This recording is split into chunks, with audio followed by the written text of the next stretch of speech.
నేను ఒక మ్యాటర్ చెప్తాను. అమ్మాయిలందరికీ కోపం ఉండొచ్చు, ఎస్పెషల్లీ ఈ జనరేషన్ వాళ్ళకి. బట్ ఇది ఫ్యాక్ట్. ఈ జనరేషన్లో అమ్మాయిలు ఎలా అయ్యారంటే ఓన్లీ ఇది మాత్రమే చూసి మ్యారేజ్ చేసుకుంటున్నారు. ఫేస్ ఎలా అయినా ఉండనివ్వండి, దే విల్ యాక్సెప్ట్. క్యారెక్టర్ ఎలా అయినా ఉండనివ్వండి, దే విల్ యాక్సెప్ట్.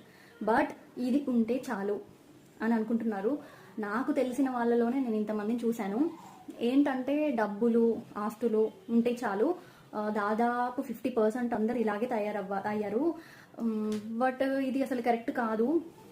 అసలు ఎవరు కూడా జెన్యున్గా వాడు మంచోడా కాదా, వాడు బాగా చూసుకోగలుగుతాడా లేదా అని ఎవరు చూడట్లేదు. కంఫర్టబుల్గా చూసుకుంటాడా లేదా అని మాత్రమే చూస్తున్నారు. దానివల్ల అసలు చాలా గొడవలు అవుతున్నాయి, చాలా డివోర్స్లు అవుతున్నాయి, చాలా అవుతున్నాయి. ఎందుకంటే కంఫర్ట్స్ని చూసుకొని వస్తున్నారు, బట్ వాళ్ళు టైం ఇవ్వరు, బిజీగా ఉంటారు. అండ్ సమ్ టైమ్స్ బయట అఫైర్స్ కూడా పెట్టుకుంటారు, అదంతా ఉంటుంది. బట్ మనీ చూసి చేసుకుంటే అలాగే ఉంటుంది.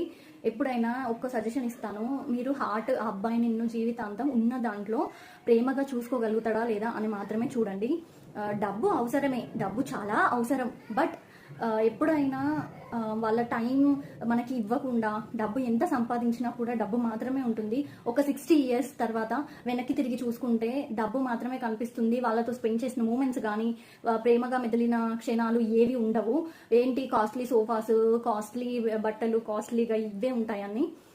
సో మీరు లైఫ్ పార్ట్నర్ని చూస్ చేసుకున్నప్పుడు ఓన్లీ ఇదే కాకుండా కొంచెం ఇది కూడా చూడండి.